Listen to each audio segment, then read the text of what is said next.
Welcome back again dear student. मैं हूं अनिल कुमार आजाद और आप लोगों का एक बार फिर से स्वागत करता हूं अपने यूट्यूब चैनल शांति क्लासेस पर। डियर स्टूडेंट, आज के वीडियो लेक्चर में हम लोग 8 जुलाई 2025 का को आपको जो साइंस का पेपर हुआ था उसका फिजिक्स और केमिस्ट्री वाले पार्ट का सोल्यूशन देखने वाले हैं। इसको आगे शुरू करने से पहले सबसे पहले तो आपसे आग्रह कर रहे हैं कि ये अपने चैनल को अगर सब्सक्राइब नहीं किया सब्सक्राइब कर लीजिए, बेल आइकन क्लिक कर दीजिए, वीडियो को लाइक कर दीजिए और अपने दोस्तों के साथ इसको शेयर कर दीजिए। ये पूरा का पूरा आपको फेयर कॉपी में नोट डाउन करना है। नोट डाउन करना काफी इंपॉर्टेंट है क्योंकि जो जो क्वेश्चन आपसे एग्जाम में नहीं बना, अगर आप स्टूडेंट है तो आपको सीखना चाहिए कि दोबारा ये क्वेश्चन अगर आ जाता है तो आपसे बनना ही चाहिए। ठीक है, इसके लिए अगर आपसे जो क्वेश्चन नहीं बन रहा उसको नोट डाउन करके नहीं रखिएगा। आपने एग्जाम में तो बनाया नहीं है उसको, अगर घर पे भी उसको फिर से नहीं बनाया तो फिर से अगर अगली बार एग्जाम आ जाता है में आ जाता है फिर देखोगे और फिर उसको छोड़ोगे। जब यही करना तो फिर पढ़ क्यों रहे हो। ठीक है, अगर वही क्वेश्चन आपको करना है जो आपको पहले से आता है तो फिर आप सीख क्या रहे हो। सीखने का मतलब होता है कि अगर जो गलतियां आपने एक बार कर दी वो दोबारा दोहराना नहीं चाहिए। साथ ही साथ ये भी ध्यान रखिए कि जो भी क्वेश्चन आपसे जो जिस क्वेश्चन को अधिकतर बच्चों ने गलत किया है उस क्वेश्चन को मैं बार बार रिपीट करता हूँ। यानी कि आगे जो भी एग्जाम्स होगा इस पेपर में जो क्वेश्चन मैक्सिमम बच्चों ने गलत बनाया है वो क्वेश्चन फिर से अगले एग्जाम में रिपीट होगा, तो उसको हर हाल में आपको बना के रखना ही है, सोल्व करके रखना ही है। और ये मैं बार बार वार्न करता हूँ आप लोगों को, लेकिन आप ध्यान नहीं देते हो। पिछली बार जिस क्वेश्चन को आपने गलत किया था वो क्वेश्चन देखो इस पेपर में है कि नहीं है। वो पेपर में है क्वेश्चन। ठीक है, और भविष्य में भी इसी प्रकार से क्वेश्चन आता रहेगा। जो मैक्सिमम बच्चे गलत कर रहे हैं वो क्वेश्चन बार बार रिपीट होता रहेगा जब तक कि सब बच्चे सही करना ना शुरू कर दें उसे। खैर चलिए स्टार्ट करते हैं। देखिए सबसे पहले जनरल इंस्ट्रक्शन की क्या क्या आपको इस पेपर में करना था। ठीक है, ऐसे मैं इसी प्रकार से क्वेश्चन देता हूँ स्कूल को लिखकर, लेकिन स्कूल अपने ढंग से इसको एडिट कर देता है। ठीक है, सारे क्वेश्चन कंपलसरी थे आपको। ठीक है, सारे क्वेश्चंस का मार्किंग जो था वो बगल में ही लिखा था, कुछ ही का मार्किंग गलत लिख दिया है बुक में। आपके क्वेश्चन पेपर में असर्शन रीजन 5 नंबर का था पर असर्शन रीजन 10 नंबर का लिखा हुआ है, वो तो क्लियर ही है आपको। और बढ़िया से आपको लिखना है, क्लीन और प्रॉपर फॉर्मेट में आपको क्वेश्चन आंसर लिखना था, कहीं घुसा घुसा के नहीं लिखना था जो कि आप लिखते हो। ठीक है, जहां पे भी डायग्राम की जरूरत हो वहां पे डायग्राम बनाना था आपको। और ठीक है, सेपरेट आंसर शीट का यूज करना था आपको, यानी क्वेश्चन पे कुछ नहीं लिखना है आपको। इस प्रकार से हर एक सेक्शन का प्रॉपर इंस्ट्रक्शन था। इससे पहला सेक्शन में आपको 10 क्वेश्चन थे, एमसीक्यू था, सब एक एक नंबर का था। ठीक है, और सभी में 4 ऑप्शन थे जिसमें से एक ऑप्शन आपको चुनना था। ऐसे आपको पता रहता है इसलिए मैंने ज्यादा इंस्ट्रक्शन दिया नहीं आपको। ठीक है, हर वक्त इसी प्रकार के क्वेश्चन आते हैं तो इंस्ट्रक्शन आपको पहले से पता होता है। कुछ चेंजेस रहता है तो बताया जाता है, चेंजेस था नहीं तो बताया भी नहीं गया। पहला क्वेश्चन बहुत ही अच्छा क्वेश्चन, ठीक है, अच्छे ढंग से क्वेश्चन बताया दिया गया है। ठीक है, जिसको आप लोग ध्यान नहीं देते हो कि ग्राफ ओम्स लॉ का ग्राफ भी क्या ही पूछेगा, तो देखो सीधे सीधे क्वेश्चन आ गया। ये correct graphical representation of ohm's law is. ठीक है, ओम्स लॉ का ग्राफ कैसा बनता है। ठीक है, तो हम जानते हैं कि स्ट्रेट लाइन बनता है। ठीक है, हमने ग्राफ बना भी रखा है। ओम्स लॉ का ग्राफ आप याद कीजिए तो बनाया था हम लोगों ने। ठीक है, ओम्स लॉ का ग्राफ में हम लोगों ने इस प्रकार से हमारा ग्राफ था। ठीक है, ये दो एक्सेस थे और यहाँ पे जो ग्राफ बना था वो ग्राफ आपका कुछ इस प्रकार से स्ट्रेट लाइन बना था। ठीक है, ये ग्राफ बना था जिसमें एक एक्सेस पे आपका किसी एक एक्सेस पे आपका वोल्टेज था, किसी एक एक्सेस पे आपका करंट था। ठीक है, और ये ग्राफ बना था जो कि एक स्ट्रेट लाइन होता है। ठीक है, इसका आंसर क्या होगा जी, कहता है स्ट्रेट लाइन। एक्सप्लेनेशन वगैरह दिया गया है तो आप इसको पढ़ सकते हो। जब भी वोल्टेज जो होता है वो डायरेक्टली प्रोपोर्शनल अगर करंट का रहे, ठीक है, यानी कि रिलेशन डायरेक्टली प्रोपोर्शनल का रहे, तो जब भी ग्राफ बनता है तो वो स्ट्रेट लाइन बनता है। खैर आगे बढ़ते हैं हम लोग। सेकेंड क्वेश्चन क्या है, मेरा सेकेंड क्वेश्चन भी ये भी क्वेश्चन पूछा जाता है बार बार। ठीक है, उसी को मैंने अलग ढंग से पूछने की कोशिश किया है, क्वेश्चन को घुमाने की कोशिश किया ताकि जो बच्चे क्वेश्चन नहीं समझ पाते हैं पढ़ के वो सब बच्चों को गलतियां हो।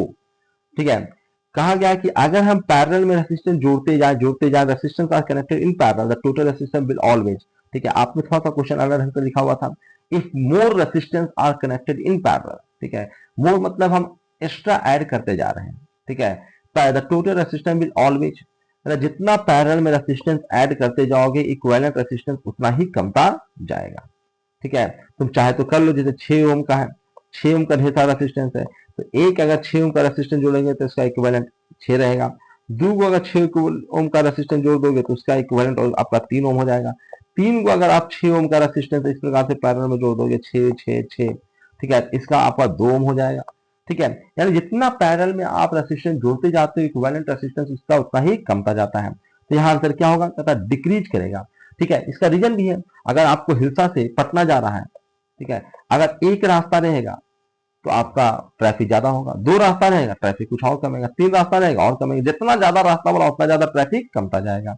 ठीक है, तो पैरेलल में जितने ज्यादा रेसिस्टेंस को आप जोड़ते जाएंगे उतना ही आपका इक्विवेलेंट रेसिस्टेंस जो है वो कमता जाएगा। ठीक है, तो ये भी ठीक ठाक क्वेश्चन था। उसके बाद ये तो आसान क्वेश्चन है। अच्छा, इसमें भी गलतियां की है बच्चों ने, मैक्सिमम बच्चों ने कह रहा है कि क्वेश्चन में गलती है, 2 ऑप्शन सही है। अरे मूर्ख आदमी, अगर 2 ऑप्शन सेम है और मैं उसको चेंज नहीं करवा रहा हूं तो जाहिर सी बात है वो दोनों ऑप्शन तो नहीं रहेगा। ठीक है, उसके अलावा आपको ऑप्शन देखना था, लेकिन कुछ महानुभाव ने उसी दोनों को ऑप्शन को टिक किया। ठीक है, कि हम दो आंसर मारेंगे। ठीक है, मारो, तुम्हारी मर्जी। क्या गलती किया आपने इसमें? कहता है इसमें लिखा हुआ था रेसिस्टिविटी, पर आपको क्या, आप तो रेसिस्टेंस उसको पढ़ोगे। ठीक है, यहाँ रेसिस्टिविटी के बारे में पूछा है, और रेसिस्टिविटी चीख चीख के मैंने कहा कि रेसिस्टिविटी जो है वो 2 ही चीजों पर डिपेंड करता है। ठीक है, रेसिस्टेंस का हमने फॉर्मूला दिया था, मैं फिर से स्टार्टिंग से समझा देता हूँ। आर इक्वल टू था रो इंटू एल बाई ए। ठीक है, रेसिस्टेंस जो है वो 3 चीजों पर, 3 या 4 चीजों पर डिपेंड कर रहा है। लेंथ पे डिपेंड कर रहा है, क्रॉस सेक्शन एरिया पे डिपेंड कर रहा है, और रेसिस्टिविटी पे भी डिपेंड कर रहा है। और ये रेसिस्टिविटी जो है वो 2 चीजों पर डिपेंड कर रहा है। एक तो है टेम्परेचर पर डिपेंड कर रहा है आपका, और दूसरा मटेरियल पर डिपेंड कर रहा है आपका। ठीक है, तो यहाँ रेसिस्टिविटी पूछा गया है, रेसिस्टेंस नहीं पूछा गया है। और रेसिस्टिविटी सिर्फ टेम्परेचर और मटेरियल पर डिपेंड करता है। ठीक है, लेंथ ऑफ वायर से इसको कोई लेना देना नहीं है। लेंथ ऑफ वायर को डबल कर दो, ट्रिपल कर दो, रेसिस्टिविटी आपके बुक में लिखा हुआ है, तो कोई मल्टीपल चीजें आपको लिखा हुआ है, लेकिन पढ़ना कुछ नहीं है। ठीक है, आपके टेबल में लिखा हुआ है कि कॉपर का रेसिस्टिविटी फलाना होता है, उसमें लिखा हुआ है कि कॉपर का वायर कितना लंबा होना चाहिए, तो कितना भी डबल कर दो, ट्रिपल कर दो, आपके बुक में रेसिस्टिविटी कॉपर का लिखा हुआ तो उतना ही रहेगा ना। ठीक है, आपको रेसिस्टिविटी आयरन का लिखा हुआ, आपका रेसिस्टिविटी एल्यूमिनियम का लिखा हुआ, तो जो रेसिस्टिविटी बुक में लिखा गया है वो क्या वायर को डबल कर दो तो बुक वाला प्रिंटिंग वाला बदल जाएगा कि वही रेसिस्टिविटी रहेगा? तो रेसिस्टिविटी नहीं बदलने वाला, तो इसका आंसर होना है option number B, remain same, बदलने वाला नहीं है। जिसने भी ए और सी लगा रखा है, ठीक है, बिकम सेम, ऐसे मैंने लिख के दिया था इंक्रीजिंग, पर उसने मिसप्रिंटिंग करके बिकम हाफ लिख दिया है। ठीक है, कोई बात नहीं, ए और सी सेम ऑप्शन था, पर ये दोनों में से कोई भी ऑप्शन नहीं होने वाला। कुछ एक बच्चा को मैंने बताया भी था। खैर, तुम लोग कुछ भी बता दो, तुम लोग तो अपने आप को चतुर समझते हो कि हम तो हम ही हैं। ठीक है, और आप जैसे चतुर लोग जितना ज्यादा चतुर बनता है उतना ज्यादा मखता है, वो देख ही रहा है साइंस के पेपर में। और बस आप एक्सक्यूज देते रहोगे, साइंस का पेपर बहुत मुश्किल आता है, इतना आसान पेपर हम दे रहे हैं, कुछ कहना नहीं। खैर, अगला क्वेश्चन देखते हैं हम लोग।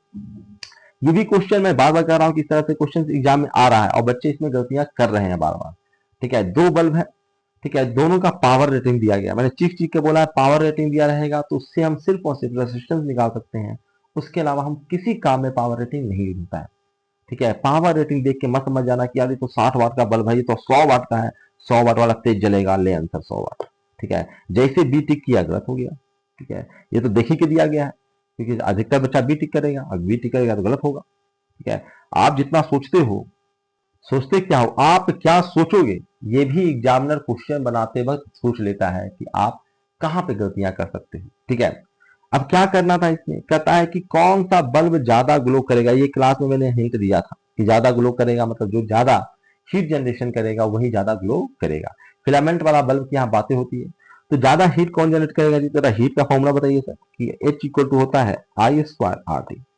ठीक है सर, ठीक है, इसमें देखते हैं सर टाइम, कहता टाइम भैया कंपेरिजन कर रहे हैं तो टाइम सेम देंगे तभी ना। अब एक दिन भर जलाओगे तो ज्यादा, अभी हीट उसका जो ना ग्लो करना ना, तो एक ही समय पर देखोगे ना ग्लो कर रहा है तो। ठीक है, ये या तो हीट नहीं देखना तो पावर देख लो, जो पावर जनरेट करेगा वही ज्यादा, पावर में कंफ्यूज हो जाओगे तुम, हीट ही से काम चलाते हैं। आई स्क्वायर आर टी, तो किसी पर्टिकुलर टाइम पे आपको देखना है कौन ज्यादा हीट जनरेट कर रहा है, तो टी को तो हम कांस्टेंट ले रहे हैं। ठीक है, आई भी कांस्टेंट होगा, साफ साफ लिखा हुआ है, सीरीज कनेक्शन है, सीरीज कनेक्शन में दोनों में करंट सेम रहता है, ये हर कोई जानता है। अब बस डिपेंड कर रहा है कौन जीत कर रहा है, सिर्फ आर है सर जो वैरी कर रहा है। ठीक है, आर जिसका ज्यादा रहेगा सर उसका हीट जनरेशन ज्यादा होगा, तो आर निकालते हैं। आर के लिए आप पावर का फॉर्मूला जानते हो, यानी कि हमको क्या निकालना है, कहता आर सर जिसका ज्यादा होगा ना वही निकालना है हमको, ये देखना है, जिसका आर ज्यादा उसका हीट जनरेशन ज्यादा, तो आर किसका ज्यादा होगा वो देखना है। तो पी बराबर होता है वी स्क्वायर बाई आर। पता सर फॉर्मूला तो हम लोग ढेर सारा पढ़े हैं, फिर आप यही क्यों लगा रहे हो? क्योंकि तुम्हें पावर रेटिंग दिया हो गया है, इसी से आपको रेसिस्टेंस निकालना है। ठीक है, पावर रेटिंग में वोल्टेज दिया गया है और पावर दिया गया है, तो वोल्टेज और पावर रेसिस्टेंस वाला जो रिलेशन वही ना लगाओगे तब ना निकलेगा, यहां से हम लोग लगाएंगे। ठीक है, तो आर बराबर जो होगा वो होगा V square divided by V square divided by V, यानी कि वी तो दोनों में सेम ही है, 220 वोल्ट 220 वोल्ट दोनों में दे रखा है। बस देखना है कि P जिसका कम रहेगा उसी का R ज्यादा रहेगा। तो P हमको कम वाला ढूंढना है। अगर P हमारा कम रहेगा इसका मतलब R ज्यादा रहेगा, और जिसका R ज्यादा रहेगा उसी का हीट जनरेशन ज्यादा होगा। यानी कम P वाला देख रहा है तो कम P वाला सर 60 वाट वाला यही आंसर है, यानी ऑप्शन नंबर ए। बल्ब ए जो है वो तेज जलेगा, ज्यादा चमकेगा। था ना आसान क्वेश्चन? आसान क्वेश्चन था ये। क्वेश्चन तो सीधे सीधे बुक का ही क्वेश्चन है, ठीक है, एनसीईआरटी का क्वेश्चन है जो आपके बुक में बजाते सोल्व किया हुआ है।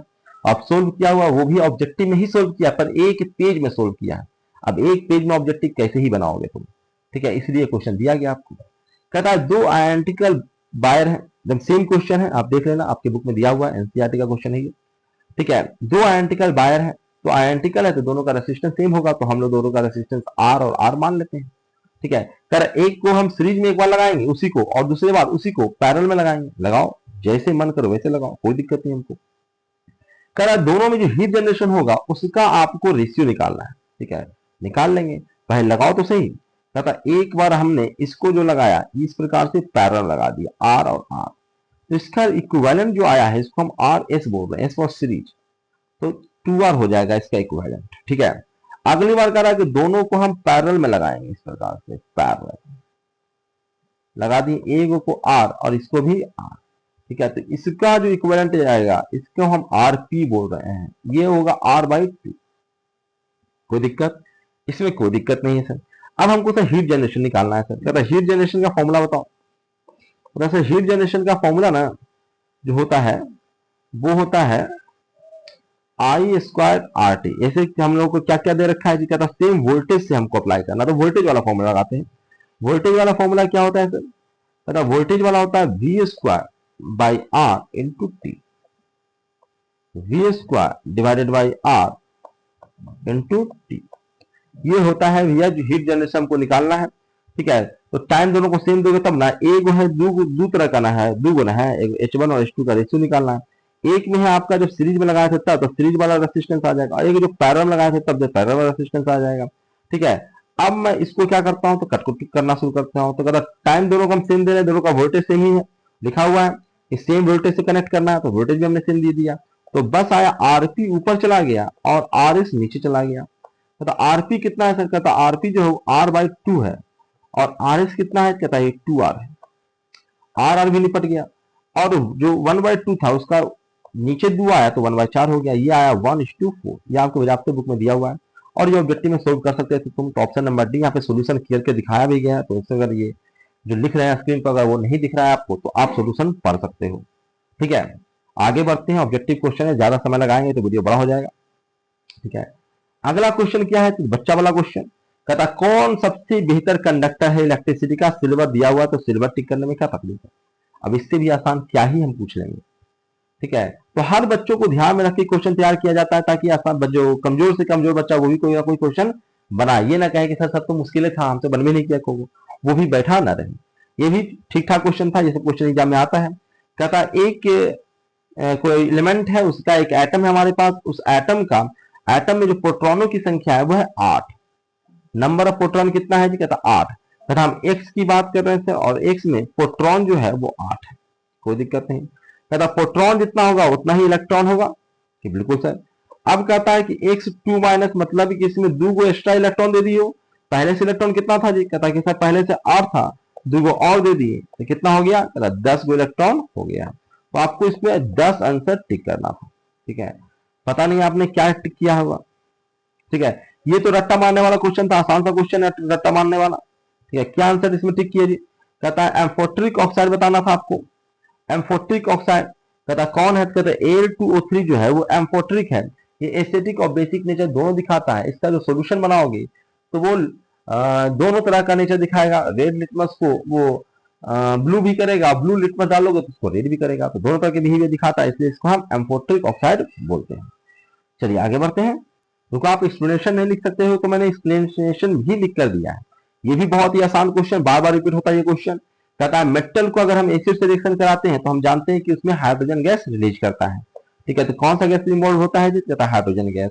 रिएक्शन करके दिखाया भी है कि Zn को HCl से रिएक्शन कराएंगे तो Cl2 बनेगा और H2 गैस रिलीज करेगा। और ये जो है वो अगला क्वेश्चन में शायद एक क्वेश्चन में यही क्वेश्चन है आपका कि सही इक्वेशन कौन सा होगा। ठीक है, जो 10th नंबर क्वेश्चन है वो सेम सेम क्वेश्चन है आपका। ठीक है, हाइड्रोजन गैस वाला तो जानवे करते हो तुम, ये क्वेश्चन सेम है। ऑप्शन मैंने थोड़ा सा अलग दिया था आपके क्वेश्चन में, ऑप्शन थोड़ा सा ऊपर नीचे है, तो आप में तो अलग क्वेश्चन सही है, यहाँ पे अलग ऑप्शन में डला हुआ है। ठीक है, कह रहा है कि इसमें आपको करेक्ट केमिकल इक्वेशन आइडेंटिफाई करना था। अगर कोई मूर्खों ने इसको भी नहीं बनाया है तो क्या ही कर सकते हैं उसको। ठीक है, सबसे पहले देखो हाइड्रोजन, हर कोई जान रहा है कि हाइड्रोजन का फॉर्मूला H जैसा कुछ होता ही नहीं है, H2 होता है, तो पहले तो ऐसे ही कर गया। ठीक है, Zn का आप जान रहे हो कि Zn जो हो रहा है, ठीक है, इसके ऑटोमोस्ट ऑर्बिटल में केगो इलेक्ट्रॉन होगा, केगो इलेक्ट्रॉन ही देगा जी, कहता है ये 2 इलेक्ट्रॉन देगा तो +2 वाला बनाएगा। ठीक है, +2 बनाएगा, 2 क्लोरीन चाहिए हमको, ऐसा ऐसा, तब इसको माइनस क्लोरीन के पास एक ही चार्ज ना होता है। ठीक है, तो 2 क्लोरीन रहेगा तभी ना इसका 2 इलेक्ट्रॉन जो दिया हुआ ले सकता है, तो क्या होगा, ये कहता है ZnCl2। ZnCl2 ये मैंने कई तरीके से बनाकर आपको सिखाया है। ठीक है, तो यहाँ पे तो ऑप्शन नंबर डी है सही इक्वेशन।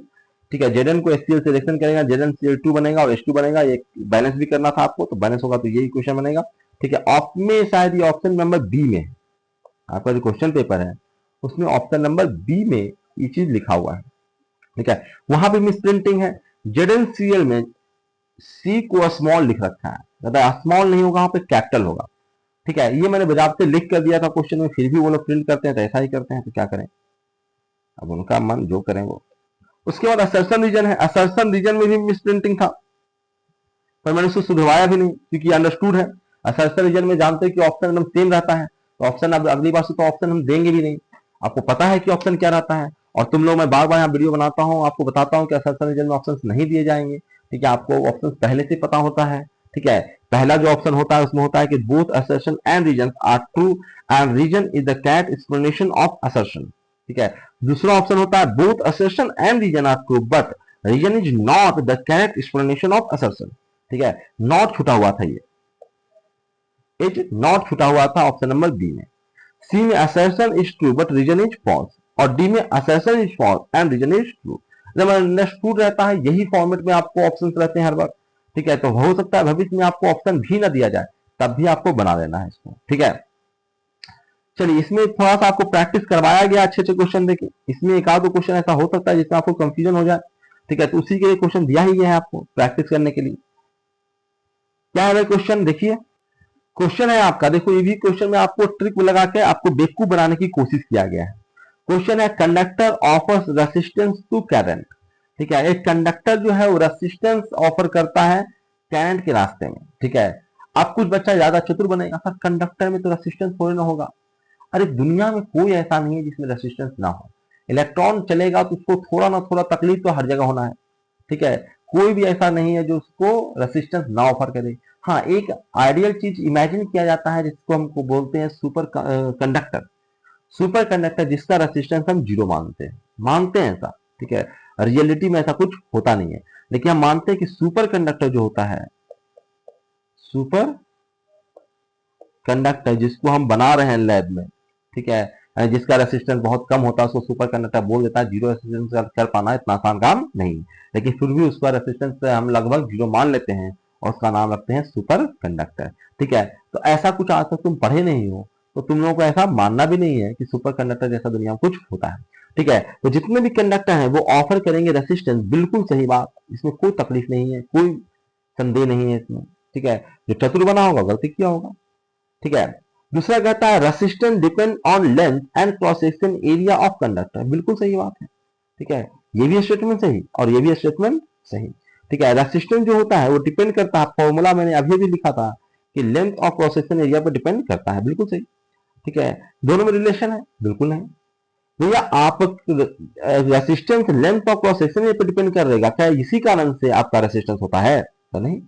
रेसिस्टेंस होने का रीजन क्या है, रेसिस्टेंस होने का रीजन है इलेक्ट्रॉन इलेक्ट्रॉन का कोलिजन। इलेक्ट्रॉन चलता है तो उसके रास्ते में दूसरा इलेक्ट्रॉन आ गया, उससे टकरा जाएगा, इस कारण से रेसिस्टेंस होता है।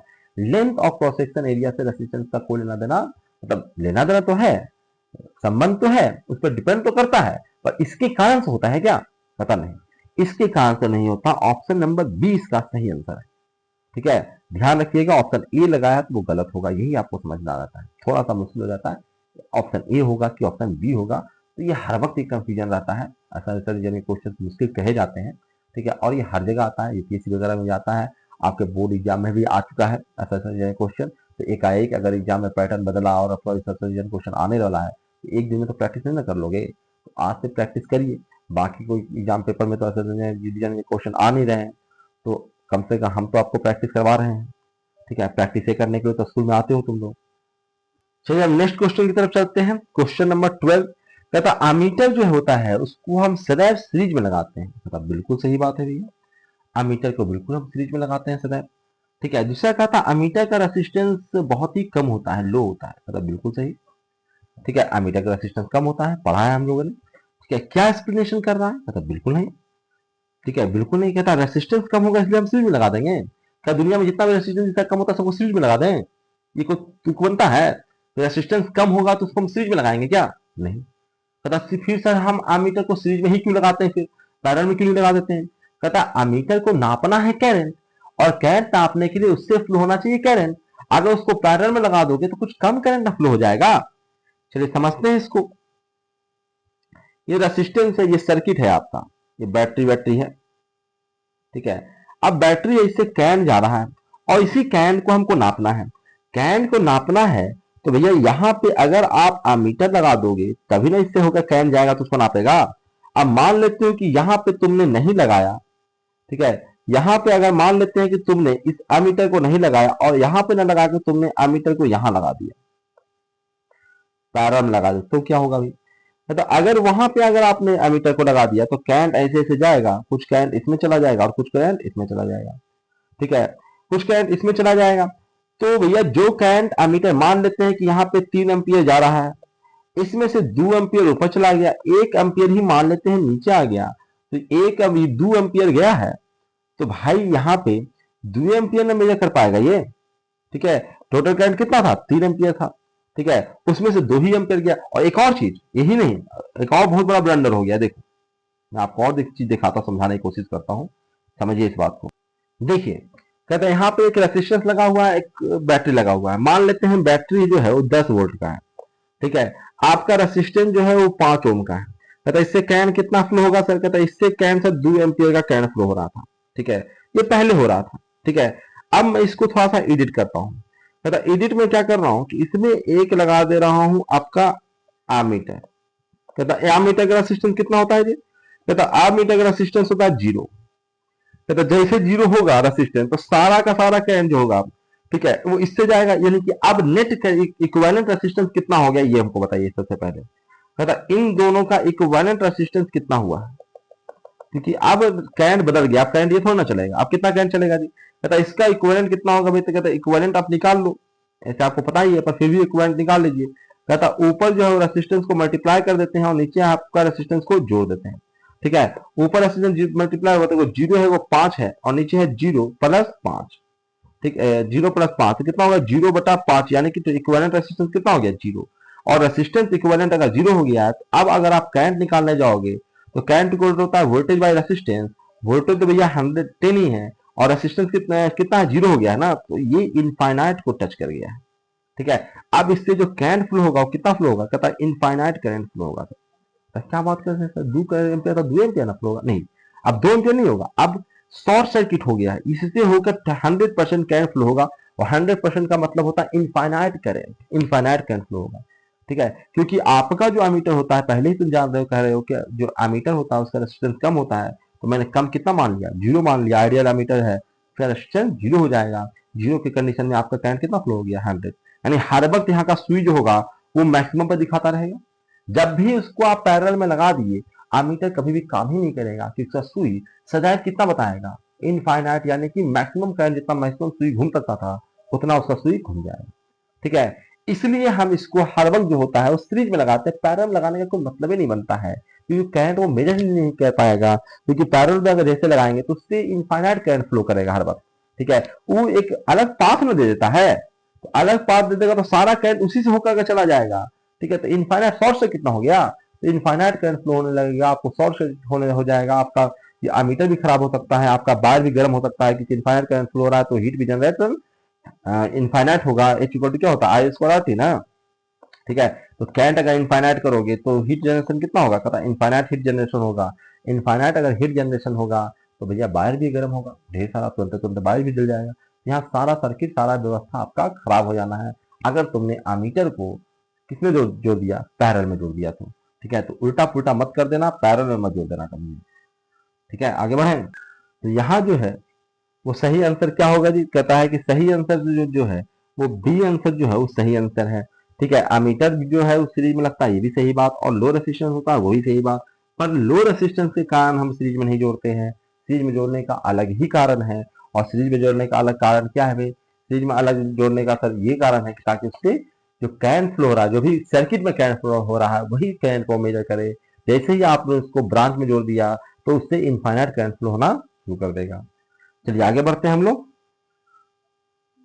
बच्चा वाला क्वेश्चन कहता है thick wire have less resistance. बिल्कुल सही बात, आपने घर में देखा होगा, मिस्त्री जो होता है मोटा तार मंगवाता है। वो अलग बात है कि आपके पॉकेट में पैसा नहीं इसलिए आप पतला तार ले आते हो, लेकिन जितना मोटा तार लगाना है उतना बढ़िया बात है। मोटा तार लगाओगे हीटिंग कम होगा, ठीक है, वायर कम गर्म होगा।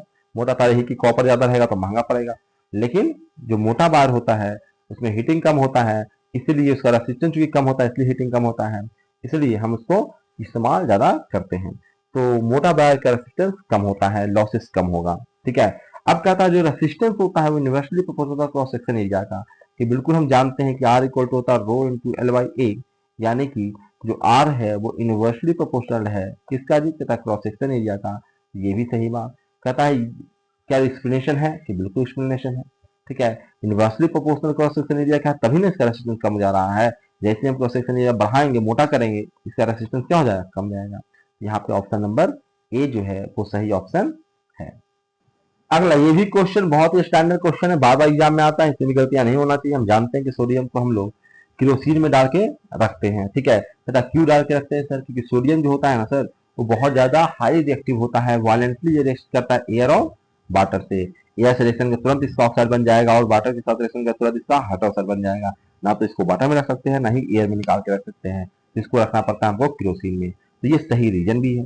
ठीक है, जैसे आपसे पूछा जाता है कि केरोसिन में हम क्यों सोडियम को स्टोर करके रखते हैं, तो तुरंत आपका जवाब होता है कि क्योंकि सर ये एयर के साथ और वाटर के साथ बहुत ही जल्दी से, बहुत ही तेजी से रिएक्शन करता है। ठीक है, इसलिए हम इसको केरोसिन में डुबा कर रखते हैं। यानी कि वही एक्सप्लेनेशन आप बता रहे हो जहाँ पे लिखा हुआ है। ठीक है, यानी कि इसका भी ऑप्शन नंबर ए जो होगा वो सही आंसर होगा। चलिए आगे बढ़ते हैं हम लोग इसमें, अगला क्वेश्चन की तरफ चलते हैं। अगला क्वेश्चन है, कहता है कि गोल्ड और सिल्वर के यूज हम लोग ज्वेलरी बनाने में करते हैं, कि बिल्कुल सही बात, इसमें भी किसी को संदेह ही नहीं होना चाहिए, हर कोई जानता है किससे ज्वेलरी बनता है। कहता है कि ये हाईली रिएक्टिव मेटल है, यानी गधा अगर हाईली रिएक्टिव होता तो तुम उसका ज्वेलरी बना लेते। ठीक है, उसको निकालते हवा में तो सोडियम, जैसे सोडियम हाईली रिएक्टिव है, तुरंत निकालते बाहर तो आग लग जाता उसमें, तो तुम्हारा शरीर जल जाता, तुम्हारे शरीर से रिएक्शन कर लेता। ठीक है, वो तुरंत करिया पड़ जाएगा। जो हाईली रिएक्टिव होगा, ठीक है, वो सही सलामत बचेगा, वो किसी न किसी से रिएक्शन न कर लेगा। ये बिल्कुल गलत बात है। ठीक है, तो ये भी क्वेश्चन का आंसर बहुत ही आसान चीज, और ये आसानी से हर कोई कर भी सकता है। अगर हाईली रिएक्टिव रहता तो तुम उसको पहने रहते। ठीक है, तो रिएक्शन न कर लेता। इसका ऑप्शन नंबर सी जो है वो सही ऑप्शन है। नेक्स्ट नेक्स्ट जो है आपका वो ये है short type question, very short type question. 3 number का क्वेश्चन है, 5 क्वेश्चन था आपका, 15 नंबर का था। आपको आसान सा क्वेश्चन था, 3-4 लाइन में आपको आंसर देना था। ठीक है, चलिए देते हैं आंसर। तो मैं इस प्रकार से पूरा क्वेश्चन लिख के देता हूँ, इंस्ट्रक्शन लिख के देता हूँ, पर आपको प्रिंट होकर इस प्रकार से आता है, क्या ही कर सकते हैं उसमें। तथा क्वेश्चन बड़ा है साहब, इस क्वेश्चन को कोई बच्चा नहीं किया, बताओ। मैं क्लास में बता रहा हूँ, ये क्वेश्चन एग्जाम में बार बार आता भी है। तथा why are coils of electric tungsten and electric iron made of an alloy rather than a pure metal. Pure metal के बजाय हम एलॉय का ही हीटिंग एलिमेंट वगैरह क्यों बनाते हैं। ठीक है, तथा 3 गो रीजन देना था आपको, 3 रीजन यहाँ पे है। तथा सबसे पहले तो भैया जो एलॉय होते हैं वो मेटल की तुलना में ज्यादा रेसिस्टेंस रखते हैं। ठीक है, प्योर मेटल की तुलना में उसका रेसिस्टेंस क्या होता है, कहता हायर होता है। ठीक है, मिलावट है, नए नए इलेक्ट्रॉन, एक एटम बड़का गोए छोटका गोए तो चलने में इलेक्ट्रॉन को मुश्किल होता है। एक तरह का एटम रहता है तो इलेक्ट्रॉन कभी इसके ऑर्बिट में घुमा, कभी इसके ऑर्बिट में, इस प्रकार से आगे बढ़ते चला जाता है। ठीक है, ठीक है, सब एक जैसा ना है, तो लगता है कि सब हमारे मम्मी का घर है, कभी इस घर में कभी इस घर में घूमते रहता है। लेकिन यहाँ पे मम्मी एगो मौसी, ठीक है, तो देखा कि अरे यार ये तो इनका घर थोड़ा सा गरीब है, छोटा है, तो इसमें जाएगा नहीं जाएगा तो नखरा करेगा। ठीक है, जाने में। ठीक है, वहाँ घर में एसी नहीं लगा है मौसी के घर में, हमारे घर में एसी लगा हुआ है, तो बच्चा लोग क्या करेगा, नखरा करेगा जाने में। ठीक है, तो जब मिलावट रहता है तो रेसिस्टेंस क्या हो जाता है, बढ़ जाता है, इलेक्ट्रॉन फ्लो करने में तकलीफ होता है। ठीक है, यानी कि प्योर मेटल की तुलना में एलॉय का रेसिस्टेंस ज्यादा होगा, और रेसिस्टेंस अगर ज्यादा होगा तो जाहिर सी बात है हीटिंग जनरेशन ज्यादा होगा, और हीट जनरेशन के लिए ही ना हम इस्तेमाल कर रहे हैं हीटिंग एलिमेंट्स का। ठीक है, हम टोस्टर का इस्तेमाल हीटिंग जनरेट करने के लिए करते हैं, आयरन का इस्तेमाल क्या करते हैं, हीटिंग जनरेट करने के लिए करते हैं। तो जिसका रेसिस्टेंस ज्यादा उसमें हीट ज्यादा जनरेट होगा, तो रेसिस्टेंस जो होता है वो एलॉय का ज्यादा होता है। दूसरा है कहता एलॉय जो होते हैं वो आसानी से रिएक्शन नहीं करते हैं ऑक्सीजन से। ठीक है, ये ऑक्सीडाइज नहीं होता है, बर्न नहीं होता है हाई टेम्परेचर पे भी। प्योर मेटल आसानी से रिएक्शन कर, जो जितना प्योर है उतना जल्दी वो ऑक्सीजन से रिएक्शन करेगा। ठीक है, जो जितना उसमें मिलावट है उतना ही वो मुश्किल से रिएक्शन करता है। तो एलॉय जो होते हैं वो आसानी से ऑक्सीजन से रिएक्शन नहीं करते हैं, इसी कारण से उसे हम हीटिंग एलिमेंट्स का बनाते हैं। तो दूसरा रीजन ये था। तीसरा रीजन क्या था, मिलावट करने से मेल्टिंग पॉइंट जो होता है वो हाई हो जाता है, यानी हाई टेम्परेचर पे वो मेल्ट नहीं होते हैं, और वो काफी ड्यूरेबल भी हो जाते हैं। ठीक है, ड्यूरेबल को मैं अगले नेक्स्ट लाइन में लिखने वाला था, लेकिन तीन ही रीजन दे रहा था तो मैंने उसको भी इसमें चिपका दिया। ठीक है, कि उसका मेल्टिंग पॉइंट हाई होता है और काफी ज्यादा ड्यूरेबल होता है, इसी कारण से हम इसका इस्तेमाल हीटिंग एलिमेंट्स बनाने में करते हैं। तो ये तीन रीजन आप लिख सकते थे। ये एक बच्चा वाला क्वेश्चन और एनसीईआरटी का सेम सेम क्वेश्चन है, एकदम एग्जैक्टली सेम। कहता है कि 3 गो आपका सेल है 2-2 वोल्ट का, ठीक है, और 3 गो रेसिस्टेंस है, सबको सीरीज में लगा देना, एक प्लग की भी लगा देना है। ठीक है, तो 3 गो रेसिस्टेंस लगाने में क्या तकलीफ है भाई, 3 गो रेसिस्टेंस है इस प्रकार से लगा दो सीरीज में। ठीक है, बच्चा वाला क्वेश्चन कितना कितना है, कहता है कि 5 ओम का है तो 5 ओम लिख दो इसमें। ठीक है, एक 8 ओम का है तो 8 ओम लिख दो, और एक जो है वो 12 ओम का है तो एक 12 ओम लिख दो। ठीक है, इसको कनेक्ट करना है किससे जी, कहता है बैटरी सेल है आपका 3 गो। ठीक है, 3 गो सेल लगा दो इस प्रकार से। सेल लोगों को लगाना नहीं आ रहा है तो सेल लगाना सीख लीजिए। ठीक है, प्लस माइनस भी देना चाहिए। ठीक है, कौन जान रहा है कि क्या मूड होगा काट लेगा। कहता 2 वोल्ट का सभी है, 2 वोल्ट 2 वोल्ट और 2 वोल्ट। ठीक है, और एक प्लग की भी लगा देना है तो प्लग की भी लगा दीजिए, मैंने प्लग की भी लगा दिया, लीजिए लग गया। ठीक है, कैन का डायरेक्शन चाहो तो दिखा सकते हो तुम।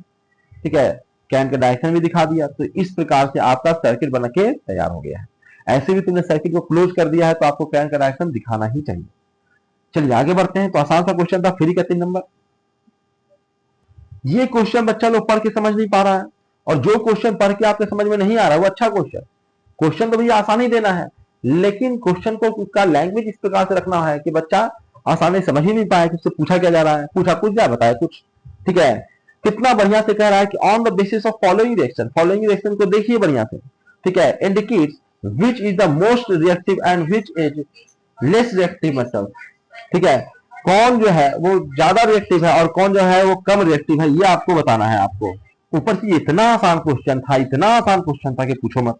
ठीक है, रिएक्टिविटी सीरीज आपको याद है, रिएक्टिविटी सीरीज याद है तो उसमें लिस्ट रिएक्टिव कौन है तीनों में, और जो कौन ज्यादा रिएक्टिव है ये आपको पहले से पता है। आपको पता है कॉपर कम रिएक्टिव होता है, जिंक ज्यादा रिएक्टिव होता है, ये आपको पहले से पता है, फिर भी क्वेश्चन नहीं बनाया तो क्या ही कर सकते हैं उसका।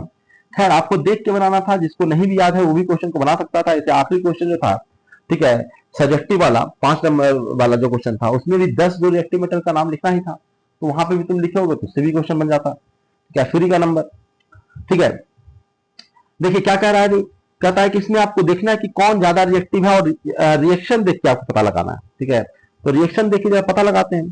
कहता है कि हम लोग जानते हैं कि जो हाईली रिएक्टिव मेटल्स हैं वो कम रिएक्टिव मेटल्स को उसके सोल्यूशन से डिस्प्लेस कर देता है। ठीक है, तो हमने देखा कि यहाँ पे एक आयरन है, ठीक है, और एक है कॉपर जो सल्फेट के साथ है। ठीक है, यानी कॉपर अपनी गर्लफ्रेंड सल्फेट के साथ है। ठीक है, अब ये आयरन वाला जो है वो ज्यादा अमीर है, ज्यादा पैसा वाला है, ज्यादा पैसा वाला है, तो क्या करेगी भाई, कहता ये सल्फेट आयन है ये कॉपर को ठोकर मार के, ठुकरा के मेरा प्यार किसी और के साथ वो चली जाएगी, और कॉपर के साथ जाके वो अपना घर द्वार बसा लेगी। ठीक है, यानी कि हम देखें कि लड़की जो है, जो सल्फेट आयन है वो कॉपर के साथ चला गया। कहता क्यों गया, ज्यादा पैसा वाला होगा तब ना, ऐसे छोड़ के चल जाएगा। मतलब सल्फेट आयन जो है वो ये आयरन के साथ गया, इसका मतलब है कि आयरन ज्यादा रिएक्टिव है। कहता iron is more reactive than किसका, कॉपर से तुलना में, कॉपर की तुलना में ज्यादा अमीर है तब ना उसके साथ गया है। ठीक है, अब कहता अगली बार हमने देखा कि ये जो आयरन सल्फेट है, ठीक है, अब जो लड़की दूसरा से भाग के तुम्हारे पास आई है पैसा के कारण, वो तुम्हारे पास रहेगी नहीं, तुमसे ज्यादा अमीर उसको कोई मिल गया तो उसके साथ निकल लेगी। ठीक है, तो सल्फेट आयन के साथ था, लेकिन जैसे ही इसने जिंक को देखा तो ये जो सल्फेट आयन है वो जाके उसके साथ चिपक गई। ठीक है, तो फिर से क्या बना ली, जिंक सल्फेट। ठीक है, आयरन को बेचारा अकेला छोड़ दी। ठीक है, आयरन अकेला क्यों हुआ, क्योंकि उससे ज्यादा अमीर कौन था, जिंक था, उसके साथ चली गई। तो भैया आयरन से ज्यादा अमीर कौन, कहता जिंक। आयरन से ज्यादा रिएक्टिव कौन, जिंक। तो जो जिंक है, जेडन है, ये क्या है, कहता मोस्ट रिएक्टिव। मोस्ट रिएक्टिव मतलब बहुत ही ज्यादा रिएक्टिव है, क्योंकि अभी भी उसके साथ चिपकी है। कॉपर जो है वो सबसे कम बेचारा, इसके पहले इसको सबसे पहले छोड़ दी, तो कॉपर जो है वो सबसे कम रिएक्टिव है। तो ये क्या है, कहता है ये लिस्ट रिएक्टिव है। और दोनों आंसर लिखना था, हाईली रिएक्टिव भी लिखना था और लिस्ट रिएक्टिव भी लिखना था। मोस्ट रिएक्टिव कौन है और लिस्ट रिएक्टिव कौन है, दोनों का आंसर लिखना था, दोनों लिखा हुआ है यहाँ पे। ठीक है, मोस्ट रिएक्टिव जिंक है और लिस्ट रिएक्टिव कॉपर है। ठीक है, रीजन वगैरह बजाते बढ़िया से लिखा हुआ है। बाकी आप लोग जानते ही हो, और जो नहीं जानता उसको बता भी देंगे तो क्या ही कर लेगा। जब इतना दिन में नहीं जाना तो यही हमको लगता है कि आगे भी क्या ही कर लेगा, क्या ही माथा उससे दर्द कराया जाए।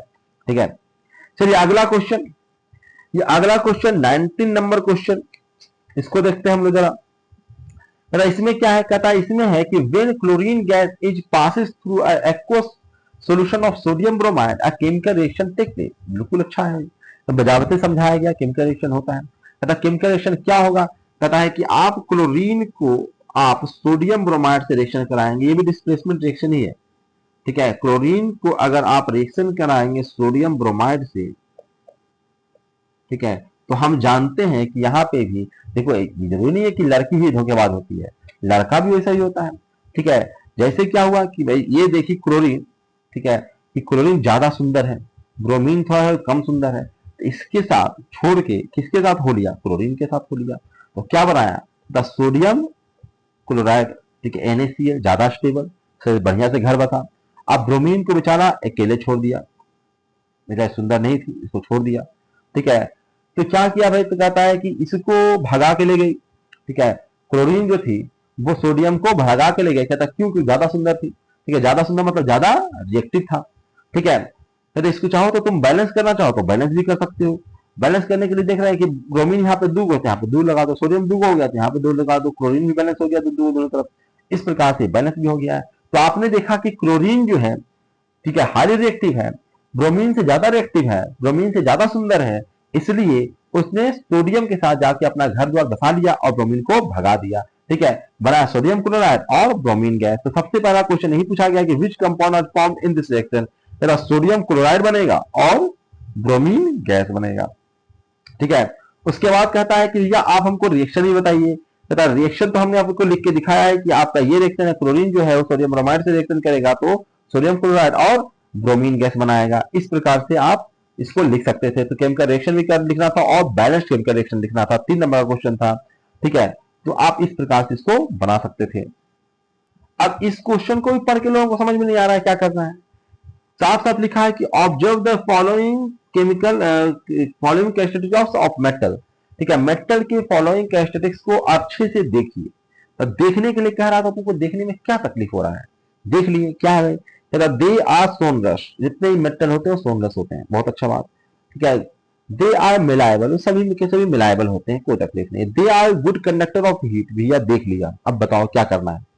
फिर क्वेश्चन दिया गया explain any 2 of the above physical property with 1 example H. तथा सभी को आप सभी प्रॉपर्टी को एक्सप्लेन कीजिए कि प्रॉपर्टी क्या है। ठीक है, और एग्जांपल के साथ कीजिए। ठीक है, कोई एग्जांपल की जरूरत पड़ता है तो एग्जांपल दीजिए। ठीक है, तो सबसे पहले सोनरस, बच्चा बच्चा जाता है, सोनरस मतलब होता है मारो टनटनाएगा। इन रे कहता इसको लिखना था कि metal produce a ringing sound when स्ट्रंग, उसको पीटा जाता है तो वो टन की रिंगिंग साउंड करता है। ठीक है, ये बड़का भारी चीज था लिखना। ठीक है, एग्जाम्पल बताना था भैया कि जैसे आप बेल का इस्तेमाल करते हो, घंटी बनाते हो, टनटनाते हो, बस टन में कर रहा है, ये मेटल का बना हुआ रहता है ना। Bells are made of metals like bronze because they are sonorous. ठीक है, क्योंकि उसमें सोनरस होता है, इसी प्रकार से, इसलिए हम उससे बनाते हैं। अगला है मिलायबल। मिलायबल प्रॉपर्टी क्या होता है भाई, तो हम जानते हैं मिलायबल मतलब मार मार के चौड़ा कर देना। मतलब metal can be hammered into thin sheets without breaking, metal को हम मार मार के चौड़ा कर सकते हैं बिना टूटे फूटे, बिना टूटेगा भी नहीं। ठीक है, और जैसे हम कांच को मारेंगे बेचारा टूट जाएगा, लमहेगा नहीं, लेकिन जो मेटल्स होते हैं उसको पीटेंगे तो लमहर जाएगा, सिर्फ जैसा बिना ब्रेकिंग किए हुए। ठीक है। जैसे एल्युमिनियम को हम पीट पीट के उसके फॉइल्स बनाते हैं, और एल्युमिनियम के फॉइल्स कई जगहों पे इस्तेमाल में आता है, कंटेनर वगैरह बनाने में इस्तेमाल होता है, ठीक है। फूड का पैकेजिंग वगैरह में एल्युमिनियम फॉइल का इस्तेमाल किया जाता है, इसके हम पतले पतले फॉइल बना सकते हैं। कांच का उतना पतला फॉइल नहीं बनेगा, ठीक है। तो दो ही प्रॉपर्टी आपको लिखना था, पर तीसरा भी मैं बता ही देता हूं, ठीक है। तीसरा प्रॉपर्टी भी मैं आपको बता देता हूं, क्योंकि एग्जाम में भैया आप कौन सा दो प्रॉपर्टी तीन प्रॉपर्टी लिखे हो, दो प्रॉपर्टी लिखना, तो कौन सा दो प्रॉपर्टी लिखे हो कौन नहीं जान रहा है, हमको तो पढ़ाना है आप लोगों को। और तीसरा को मैंने अलग से ही क्वेश्चन बना दिया कि explain the physical property they are good conductor of heat with one example, ये तीसरा क्वेश्चन था। पता है इसको मैं क्या लिखना था कि metals are good conductors of heat because they allow heat energy to pass through them easily due to the presence of free electrons। हम जानते हैं कि मेटल से हीट और इलेक्ट्रिसिटी आसानी से फ्लो कर जाता है, क्योंकि जिसमें फ्री इलेक्ट्रॉन्स होते हैं। देखो इलेक्ट्रिसिटी और हीट दोनों के कंडक्शन का एक ही रीजन है, और वो रीजन क्या है जी, बताओ, वो रीजन है इलेक्ट्रॉन्स का प्रेजेंस, फ्री इलेक्ट्रॉन्स का प्रेजेंस, ठीक है। फ्री इलेक्ट्रॉन्स के कारण दोनों में ये चीजें हीट और इलेक्ट्रिसिटी दोनों फ्लो करता है, ठीक है। अगला कहता है एग्जाम्पल अगर देने के लिए कहता है, तो कहता है कॉपर का हम इस्तेमाल करते हैं। Copper is widely use to making cooking utensils and heat exchangers because it is quickly conduct heat from the flame to the food. कहता है हम कॉपर का बर्तन बर्तन बनाते हैं, क्योंकि कॉपर का बर्तन अगर चढ़ाएंगे, नीचे आग लग रहा है, तो आग वाला जो हीट जनरेटर है उसको तुरंत हम फूड को दे देंगे, हम अपने पास नहीं रखेंगे, ठीक है। कॉपर का बर्तन इसलिए हम इस्तेमाल करते हैं, ठीक है। इसके अलावा हीटिंग एलिमेंट्स बनाने में, हीटिंग एलिमेंट मतलब कि हीट एक्सचेंजर वगैरह बनाने में, हीट एक्सचेंजर कहाँ देखने को मिलता है भैया, कहता एसी आपने देखा होगा, एसी का इंडोर और आउटडोर को जो कनेक्ट करने वाला पाइप होता है वो कॉपर का रहता है, ये पता ही होगा आपको, जो खरीदने में पैसा लगता है, पाइप तोड़ देते हो तो, ठीक है। इसके अलावा आपका जो अगर एसी नहीं है तो आपके पास फ्रिज होगा, फ्रिज के पीछे देखना तो उसमें भी पाइप वाइप लगा रहेगा, ठीक है। वो पाइप भी रहता है, वो कॉपर का रहता है, और उसी को आप बोलते हैं हीट एक्सचेंजर, ठीक है। इसके अलावा भी हीट एक्सचेंजर और भी अंदर भी उसका लगा रहता है पार्ट वगैरह, ठीक है। लेकिन हीट एक्सचेंजर आप समझ सकते हो, हीट एक्सचेंजर मतलब होता है जो हीट को एक्सचेंज करे, ठीक है। हीट बाहर से लाए तो बाहर रेडिएट करे, ठीक है, वो हीट एक्सचेंजर कहलाता है, ठीक है। बड़े क्लासेज में और इसके बारे में जानोगे। नेक्स्ट क्वेश्चन इसी में था, एक और क्वेश्चन था, और वो क्वेश्चन क्या था, कहता name one metal that is a poor conductor of heat. अब इसमें बच्चा बोला गया, कहता सर मेटल तो बढ़िया कंडक्टर ना होता है, आप पुअर कंडक्टर बोल रहे हो, ठीक है। तो इस प्रकार समझिए कि गोल्ड वाला बच्चा मान लेते हैं पढ़ने में अच्छा रहता है, तो सबके सब पढ़ने में अच्छे है, बकलोल बनना है वहां, ठीक है। इसी प्रकार से हमने कहा कि मेटल जो होते हैं वो गुड कंडक्टर ऑफ हीट होते हैं, हीट और इलेक्ट्रिसिटी होते हैं, तो इसका मतलब होता है कि सब एक ही जैसा होगा नहीं, उसमें भी कुछ कम और कुछ ज्यादा होगा। तो जो सबसे कम वाला मेटल में है उसका नाम बताना था आपको, उसी को हम पुअर कहेंगे। तो सबसे, ऐसे तो आपको कोई भी कम वाला का नाम लेना था, लेकिन अगर सबसे कम की हम बात करें तो मरकरी जो होता है वो हीट का सबसे खराब कंडक्टर होता है। Mercury the metal that is a poor conductor of heat compare to other metals, ठीक है। और मैं तुम्हें बता रहा हूं कि मरकरी का सबसे कम होता है, सबसे खराब कंडक्टर इलेक्ट्रिसिटी का कोई है तो मरकरी ही है, ठीक है। ऐसे ही अगर आप लोगों को वहम ना हो रहा हो कि मेटल भी सब पुअर कंडक्टर हो सकता है क्या, ठीक है, तो मैं यही बता रहा हूं। देखो जो है पुअर और अमीर और गरीब, अमीर और गरीब ये कंपैरेटिव होता है। मान लेते हैं एक मुकेश अंबानी है और एक है आपका बिल गेट्स, ठीक है। अगर ऐसे तो तुम्हारे लिए मुकेश अंबानी बहुत अमीर है, लेकिन बिल गेट्स क्या बोलेगा, गरीब कहीं का उसके लिए देखो ये अमीर गरीब जो है वो कंपेयर में होता है, तो यहाँ पे ये पुअर है, तो पुअर का कंपेरिजन होगा। जो बहुत अच्छा कंडक्टर है जैसे कॉपर है, सिल्वर है, एल्युमिनियम है, आयरन है, ठीक है, गोल्ड है, इन सब की तुलना में तो भैया जो है वो मरकरी बहुत ही खराब कंडक्टर ना हो गया, ठीक है। तो हमको उसको गरीबी ना कहेंगे, पुअर कंडक्टर ना कहेंगे, ठीक है। इसका तो कुछ और एग्जांपल देख लेते हैं।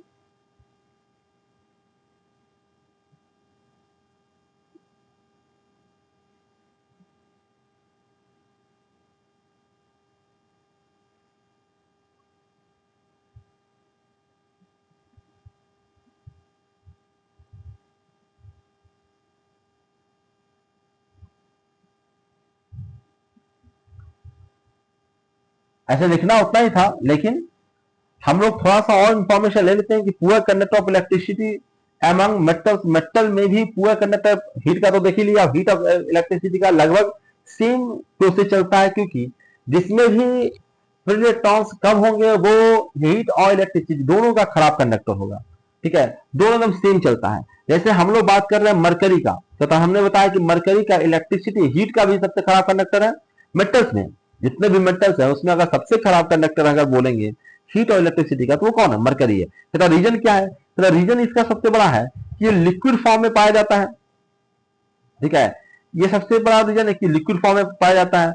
और दूसरा सबसे बड़ा रीजन है कि इसमें जो फ्री इलेक्ट्रॉन्स जो होते हैं वो कम होते हैं। मेन रीजन वही होता है, कोई भी कंडक्टर खराब है इसका मतलब है कि उसमें फ्री इलेक्ट्रॉन जो होंगे वो कम होंगे। दूसरा है बिस्मथ, बिस्मथ में से खराब कंडक्टर है। क्यों है खराब कंडक्टर, ठीक है, इंफॉर्मेशन के लिए मैं बता रहा हूं, इसका क्रिस्टल स्ट्रक्चर होता है। ठीक है, इसका स्ट्रक्चर जो होता है वो क्रिस्टल स्ट्रक्चर होने के कारण, ठीक है, इसके इलेक्ट्रॉन को फ्लो करने में मुश्किलें आती। ठीक है, इसका रेसिस्टिविटी भी काफी ज्यादा हाई होता है, और उसका भी रीजन क्या है, उसका क्रिस्टल स्ट्रक्चर का होना। ठीक है, दूसरा तीसरा आपका है टंगस्टन, मतलब टंगस्टन का भी रेसिस्टेंस काफी हाई होता है। ठीक है, और इसका हाई होने का रीजन क्या है, कहता मॉडरेट कंडक्टिविटी, कंडक्टिविटी हाई है, लगभग मॉडरेट है।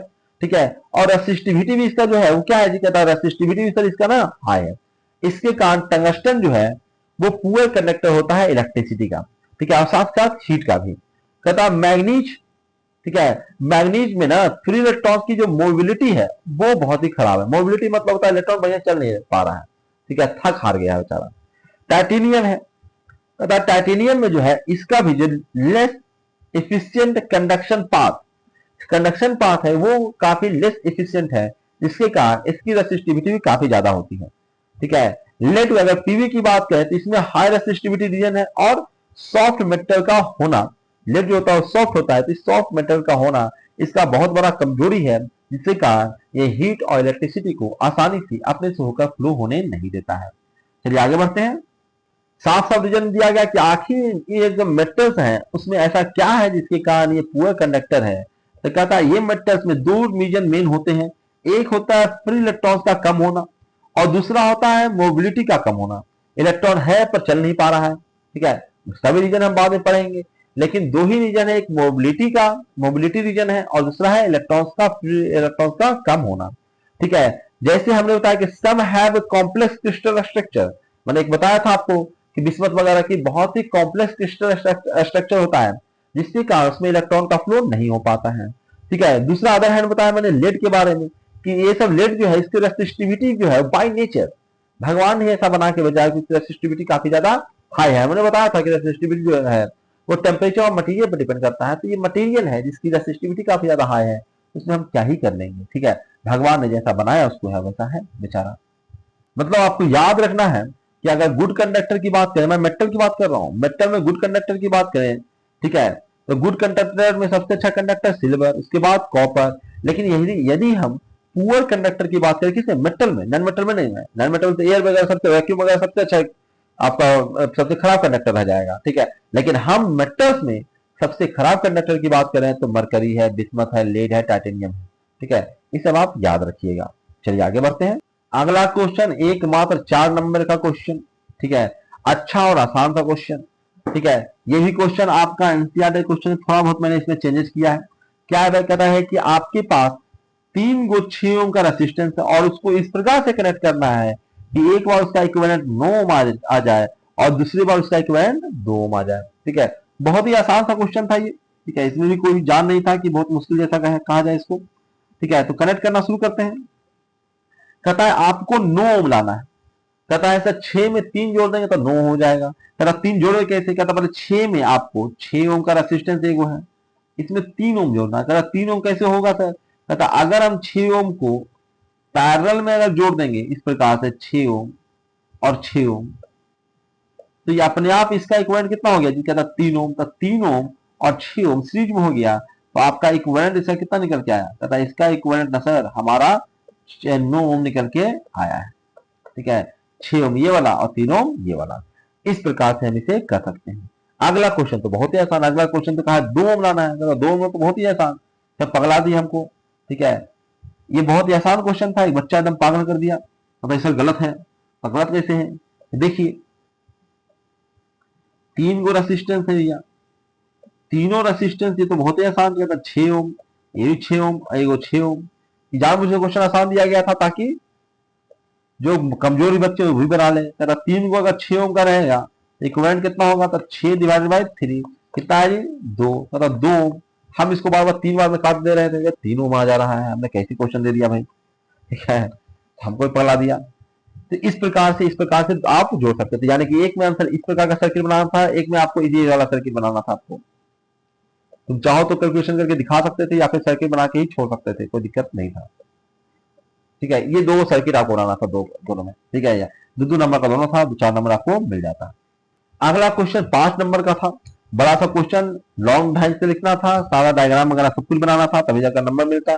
इसमें कुछ भी छोड़ोगे, कुछ ना कुछ नंबर आपका कर जाएगा। ठीक है, इसमें क्वेश्चन में अगर देखें, इसमें जो भी चारों क्वेश्चन था वो सब के सब आपको जो कह रहे थे सर गेस करा दीजिए, गेस करा दीजिए, गेस करा तो दूर की बात, हमने आपको 1 महीना पहले ही बजाबते लिख कर प्रिंट करके क्वेश्चन दे दिया था। ठीक है, कि देखो ये क्वेश्चन आपका आएगा, फिर भी आपने उसको नहीं किया। ऊपर से मैंने कहा उसको बना के लाना है, चेक हुआ, बाबा वार्न किया गया। ठीक है, जो आप लोग सोचते हो ना कि हम जो काम करवाते हैं वो करवा ही लेते हैं। आपको असाइनमेंट बनाने के लाने के लिए कहा गया, तो बहुत सारे बच्चे ने उसमें आलस दिखाया, कुछ असाइनमेंट बना के नहीं लाया। ठीक है, समर वेकेशन में आपको असाइनमेंट दिया गया था, तो उसको कुछ बच्चा नहीं बना के लाया, कुछ बच्चे ने देख के छाप दिया, एक दिन में कंप्लीट करके लाए। फिर क्या हो गया भाई, फिर से एग्जाम में आ गया आपका। ठीक है, आप लापरवाही करोगे तो हम छोड़ेंगे नहीं, उसको रिपीट करते ही रहेंगे, जितना तुम लापरवाही करते रहो। ठीक है, वो तो समझ लो कि तुम्हारा स्कूल है जिसको तुम लापरवाही से लेते हो। अगर यही एग्जाम अगर आपका जीवन में रहता ना, जैसे कॉलेज वगैरह का एग्जाम रहता ना, लापरवाही करते ना, तो तुमको समझ में आ जाता कि क्या हासिल होता है। ठीक है, तो तुम्हारा मार्क्स कम आता ना। ठीक है, यहाँ तो स्कूल के हाथ में मार्क्स नहीं है, अफिलिएटेड स्कूल तो है नहीं, इसके हाथ में मार्क्स है। ठीक है, अफिलिएटेड स्कूल रहता है या कॉलेज रहता है, डिम्ड कॉलेज होता है। ठीक है, तो तुमको समझ में आ जाता है कि क्या हासिल होता है। आपको आपको जो काम दिया जाता है, काम अगर आप कर रहे हो तो उसको सीरियसली करिए। ठीक है, कि उसका फायदा हो। हम काम भी कर रहे हैं, टाइम भी दे रहे हैं, और उससे हमको फायदा भी नहीं हो रहा है, तो फायदा क्या है? तुमने समय दिया, आपने असाइनमेंट बनाने में उतना समय लगा आपको, और फायदा कुछ हुआ नहीं, उसको पढ़ने से कुछ सीखा ही नहीं हम लोगों ने, कुछ याद ही नहीं हुआ। सारा का सारा क्वेश्चन, चारों क्वेश्चन एकदम चारों क्वेश्चन सेम वही क्वेश्चन है जो असाइनमेंट में आपको दिया गया था, जिसको आपने इतनी मेहनत से बनाया था। ठीक है, खैर चलिए, आपका काम आप करो, हम अपना काम कर रहे हैं। क्वेश्चन अच्छा क्वेश्चन है, और ये क्वेश्चन एग्जाम वगैरह में आता है। ओम्स लॉ लिखने के लिए स्टैंडर्ड क्वेश्चन ओम्स लॉ लिखिए। ओम्स लॉ हमने लिखा भी है। ठीक है, the current flowing through a conductor is directly proportional to the voltage across its end. ठीक है, provided temperature and other physical quantities या other physical conditions remains constant. Simple सा है, बहुत अच्छा सा स्टेटमेंट लिखा हुआ है, तो आपको ये स्टेटमेंट याद करना चाहिए और हर हाल में याद कर लेना चाहिए। ठीक है, तो ओम्स लॉ क्या है? ठीक है, ओम्स लॉ क्या है जी? तो ओम्स लॉ है कि करंट जो होता है वो पोटेंशियल ड्रॉप के डायरेक्टली प्रोपोर्शनल होता है, या फिर कहो कि पोटेंशियल ड्रॉप जो है वो डायरेक्टली प्रोपोर्शनल होता है करंट के। ठीक है, कि दो एंड, ये कंडक्टर है, इस कंडक्टर के दोनों एंड के अक्रॉस जो पोटेंशियल ड्रॉप है अगर वो भी है, तो इससे जो करंट फ्लो होगा आई, वो डायरेक्टली प्रोपोर्शनल होगा। ठीक है, ये दोनों एक दूसरे के प्रोपोर्शनल होंगे। ठीक है, वी आई के प्रोपोर्शनल होता है या आई वी के प्रोपोर्शनल, ऐसा कुछ नहीं होता, ये डायरेक्टली एक दूसरे को के प्रोपोर्शनल होते हैं। यही प्रोपोर्शनल सिंबल हटाते हैं तो एक कांस्टेंट लगाते हैं जिसको हम आर बोलते हैं, इसको आप रेसिस्टेंस वगैरह लिख सकते थे। इसके बाद कहा गया था आपको कि with the help of circuit diagram, आपको सर्किट डायग्राम बनाना था, साफ साफ लिखा हुआ है। एग्जाम्पल वैल्यू, आपको कुछ वैल्यू एग्जाम्पल लेने थे, and a voltage current graph, और आपको वोल्टेज करंट ग्राफ बनाना था उसी एग्जाम्पल वैल्यू के लिए, और उसकी मदद से आपको प्रूफ करना था, proof that electric current is directly proportional to the voltage. ठीक है, डायरेक्टली प्रोपोर्शनल होता है, ये आपको प्रूफ करना था। ठीक है, तो हमने ये भी बनाया। उसके बाद हमने चाहो तो आप ले सकते थे कुछ डेटा, हमने हमने जैसे लिया, सबका अलग अलग डेटा रहेगा, कोई जरूरी नहीं है किसी में रहे। 3 वोल्ट जब हमने वोल्टेज लगाया तो 1 एम्पियर करंट चला, 6 वोल्टेज लगाया 6 वोल्ट का तो 2 एम्पियर का करंट चला, और अगर हमने 9 वोल्ट का वोल्टेज का बैटरी लगाया तो आपका करंट जो चला वो 3 वोल्ट का चला। ठीक है, इस प्रकार से चला। तो आपको इसका ग्राफ बनाना था। ठीक है, ग्राफ यहाँ पे नहीं बना हुआ तो मैं आपको बनाकर दिखा देता हूँ ग्राफ। ठीक है, आपको यहाँ पे ग्राफ बनाना था, चलिए बनाते हैं हम लोग ग्राफ। कहता आपको एक एक्सिस लेना था, 2 एक्सिस लेना था, 2 एक्सिस बन जाओ भाई। एक एक्सिस ये लिया हमने और एक एक्सिस ये लिया। ठीक है, किसी पे भी आपको वोल्टेज लेना था और किसी पे भी आपको करंट लेना था, उसके लिए आपको समस्या नहीं करना था। ठीक है, जैसे हम लोगों ने लिया था 3, 6 इस प्रकार से कुछ लिया था वैल्यू। ठीक है, मैं देख लेता हूँ 1 मिनट। तो हमने दोनों एक्सिस बना लिया। एक एक्सिस से हमने वोल्टेज किसी एक्सिस पे ले लिया, किसी भी एक्सिस पे ले सकते हो। एक एक्सिस से हमने करंट ले लिया, लिख भी देंगे कि भैया ये करंट जो है वो एम्पियर में है, इन एम्पियर इस प्रकार से लिख लो। और ये जो वोल्टेज है वो आपके वोल्ट में, ये भी लिख सकते हो। ठीक है, उसके बाद आपको लिखना था कि क्या क्या डेटा है, जैसे आप ग्राफ बनाते हो। ठीक है, कहता 3 वोल्ट था सर। ठीक है, उसके बाद आपका जो था वो 6 वोल्ट था। उसके बाद आपका जो था वो 9 वोल्ट था, इस प्रकार से था। कहता करंट आपको लिखना था, करंट आपका जो था वो 1 एम्पियर का था, 2 एम्पियर का था, और आपका जो था वो 3 एम्पियर का था। ठीक है, उसके बाद क्या करना था भाई, कहता आपको सबको मार्क कर लेना था। ठीक है, जैसे आपका 3 वोल्ट पे आपका 1 एम्पियर करंट चल रहा है, तो 3 वोल्ट पे आपका 1 एम्पियर करंट चल रहा है, तो आपको यहाँ पे एक पॉइंट बना लेना था। ठीक है, यहाँ पे हमने एक पॉइंट बना लिया। ठीक है, उसके बाद आपका जो 6 एम्पियर जो वोल्ट था उस पे आपका जो करंट चल रहा है वो 2 एम्पियर का चल रहा है, तो वहां पे भी हमने मार्किंग कर दिया और यहाँ पे भी हमने एक पॉइंट दे दिया। ठीक है, इसी प्रकार से अगर आपका 9 वोल्ट का करंट है तो ये आपका जो करंट चल रहा है 9 वोल्ट का, अगर हम बैटरी लगा रहे हैं तो करंट चल रहा है 3 वोल्ट का, तो इसको भी हमने लोगों ने मार्क कर दिया। अब सारे पॉइंट्स को आपको बस मिला देने थे। ठीक है, सारे पॉइंट्स को आप मिला दीजिए, बस हो गया आपका काम। ठीक है, तो इन सारे पॉइंट्स को आपको इस प्रकार से मिला के एक स्ट्रेट लाइन बना लेना था। इस प्रकार से स्ट्रेट लाइन, ये ग्राफ भी आपको बनाना था। ठीक है, नहीं बनाइएगा इसमें आपको नंबर कटेगा। ठीक है, इसको वीडियो को पॉज करके आप चाहो तो इसको बना सकते हैं, जैसे आपके बुक वगैरह में बना हुआ है, इसको हम मिटा देते हैं। आखिरी में हमको कंक्लूजन लिख देना था। कंक्लूजन ये कि हमने देखा एग्जाम्पल से कि वी और आई के बीच का जो ग्राफ है, वी और आई के बीच का ग्राफ जो है वो स्ट्रेट लाइन आ रहा है, इसका मतलब है वी और आई प्रोपोर्शनल है। यह आपको लिखना था। As voltage increases current increases linearly, validation of ohm's law. ये वैलिडेशन है किसका, ओम्स लॉ का, क्योंकि लिनियरली बढ़ रहा है, ग्राफ जो आ रहा है वो स्ट्रेट लाइन आ रहा है। नेक्स्ट क्वेश्चन आपका था, क्या भेद करता है कि पैरेलल और सीरीज सर्किट बनाना था, डायग्राम बनाना था। ठीक है, differentiate between the series and parallel circuit with diagram. ठीक है, डायग्राम भी दोनों का पैरेलल सर्किट का बनाना था। फिर explain the behaviour of current end voltage etch case and give one real life example of both. ठीक है, इसको आपको बनाना था। तो आप सीरीज और पैरेलल का अपने ढंग से भी लिख सकते थे। ठीक है, यहाँ पे भी मैंने लिखा है सीरीज का अलग और पैरेलल का अलग। तथा कनेक्शन, इसमें हम लोग जानते हैं कि इसमें जो कंपोनेंट कनेक्ट होते हैं सीरीज में वो एंड टू एंड कनेक्शन होता है, जबकि पैरेलल में जो कनेक्शन होता है वो साइड बाय साइड होता है। साइड बाय साइड यानी कि सबका एक टर्मिनल एक जगह पे जुड़ा होता है और दूसरा एंड्स जो होते हैं वो दूसरी जगह पे जुड़े होते हैं। ठीक है, यानी बैटरी के एक जो एंड्स होते हैं बैटरी के एक टर्मिनल से, और दूसरा जो एंड्स होता है बैटरी के दूसरे टर्मिनल से जुड़े होते हैं, वो होता है पैरेलल कनेक्शन। इसमें आपको पूछा गया था अभी कि आप बताइए करंट के बारे में बताइए।